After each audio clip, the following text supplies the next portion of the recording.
आत्महत्या करिबे ट्रक मालिक उभा होइछिब गुप्त गंगा बैतरणी नदी। केन्दुझर खणी अंचल रे अधिकांश लोके ट्रक व्यवसाय करी निज परिवार गुजराण मेंटाई थांती। ट्रक चलिले परिवहन व्यवसाय ठरू आरंभ करी ड्राइवर, हेल्पर, ग्यारेज मिस्त्री, होटेल, चा दुकान पर्यंत व्यवसाय रे लिप्त थांती। किंतु अल्प दिन मध्य ए सबु व्यवसाय संपूर्ण बंद हेबार देखिबाकू मिलिलानी। काहेकि ना वर्तमान खणिरू पाइप जोगे आयरन गुंड सीधा सड़क कारखाना रे पहुंचीबो।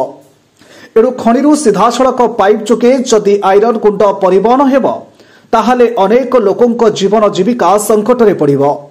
तबे एई सबु समस्या बाबद रे जोड़ा ट्रक मालिक संघर सभापति श्रीजुक्त सुशांत कुमार बारिक को पचारिबारु से कहिसेंती यह बाबद रे सरकार को अनेक थर अवगत करा होइथिले सुधा कौनसी प्रकार कार्यानुष्ठान निया जाउ नाही। पाइपलाइन द्वारा गाड़ी मालिक आगामी दिन में बंची पारे ना, कारण समस्ते ए अंचल खଣି अंचल समस्ते जानती। खଣି अंचल मुख्य व्यवसाय है गाड़ी। आपणकर बीआरपीएल रु जो एसआर स्टील को कथा कहतु किंबा एसआर रु जो आपणकर जाउची मटेरियल अलग जगह को सागासाई को जो मटेरियल आसूची ता मध्य ए गाड़ी माध्यम ट्रक माध्यम परिवहन होता। किंतु जदि पाइपलाइन हो जाए ताहले आपणकर समस्त माल पाइपलाइन माध्यम आसब, ट्रक कौन आवश्यकता पड़ो ना। तेणु एबे तो आमर सम्मुखें देखुं जेएसडब्ल्यू खଣି बंद होगा बसला और आम पाखे कौन से भाई निर्दिष्ट माइन्स नहीं जी कि दिन को 10,000 12,000 टन माल आमको जोगे दे पारा भाया। आम समस्ते बर्तमान अपेक्षा रही केवे सिराजुद्दीन कंपानी चालू हम और गाड़ी मालिकों किसी मात्रा आर्थिक स्थिति सुधार आसो बोली। तेणु आम एति कहवा जे सरकार निकट अतीतर अनेक दिन धरिकी आम दाबी कर आसुँ जे पाइपलाइन रो काम को बंद करा जाऊ एवं बाय रोड माध्यम किभली भाव में परिवहन करा जिवो तार गोटे रेशियो आमको दिया जाऊ जो थे कि आपण पाइपलाइन रे जदियो माल जाए तथापि आम बाय रोड किभली ट्रक मालिक मैंने बंचे तार गोटे व्यवस्था रास्ता बाहर करा जाय पारंता। ए बाबद में माननीय मुख्यमंत्री को मध्य आम अतीतर अवगत करूँ। आपण नॉलेज रे मुदापी चाहे जे आपणकर नारदपुर ठारे एक आंदोलन मध्य आम 4 दिन 5 दिन धरिकी आंदोलन मध्य करथिलु एवं माननीय मुख्यमंत्री ए बाबद आमको प्रतिश्रुति मध्य देइथिले। तेणु आशा करूँ जे निश्चित भाव में ए दिगरे किसी सकारात्मक पदक्षेप ओडिशा सरकार नेबे। विधानसभा निर्वाचन पूर्व पाइपलाइन बाबद रे जिलार समस्त ट्रक मालिक संघर कर्मकर्ता मिसी केन्दुझर ठारे एक विशाल रैली करी सरकार ठारे दाबीपत्र देइथिले।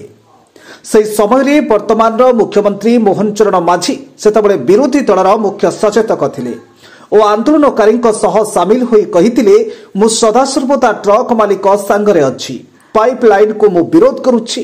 आसंतो सुनिबा कोन कहिथिले मुख्यमंत्री मोहन चरण माझी। जो ट्रक मालिक माने आज कोठी रेल रे परिवहन हवा पई केते बेले घोषणा हलानी तो केते बेले आपनकर स्लरी पाइपलाइन रे आपनकर परिवहन हवा पई योजना चली। मु केनु ताको घोर विरोध करुछि।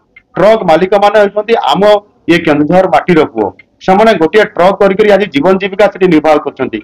सेमानंकु ट्रक परिवहन को प्राधान्य देवा सहित संपूर्ण भाव में सेमाने 60% परिवहन करंतु ट्रक रे 40% मशीन रे काम करंतु ये ट्रेन रे किबा स्लरी पाइपलाइन रे करंतु आमर आपत्ति नाही। किंतु 60% ट्रक जगे परिवहन हब नुआ पथर मांगानी ये कथा को मु मोर मैनिफेस्टो रे प्राधान्य देछि, तांको पई लड़ाई करूछि।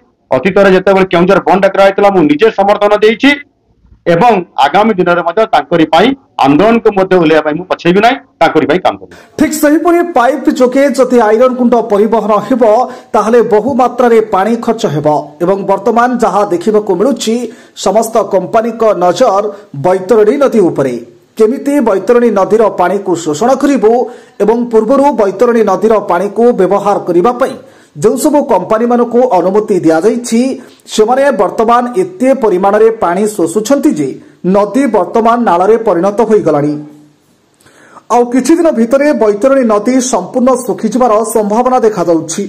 एणु आगामी दिन में हजार हजार चाषी संपूर्ण केन्दुझर जिला जल संकटर अवस्था भोगिबाटा सुनिश्चित बोली वर्तमान मत प्रकाश पाउछि। तबे आगामी दिन में यह बाबद रे सरकार कौन पदक्षेप नेउछन्ति ता देखिबाकू बाकी रहिला।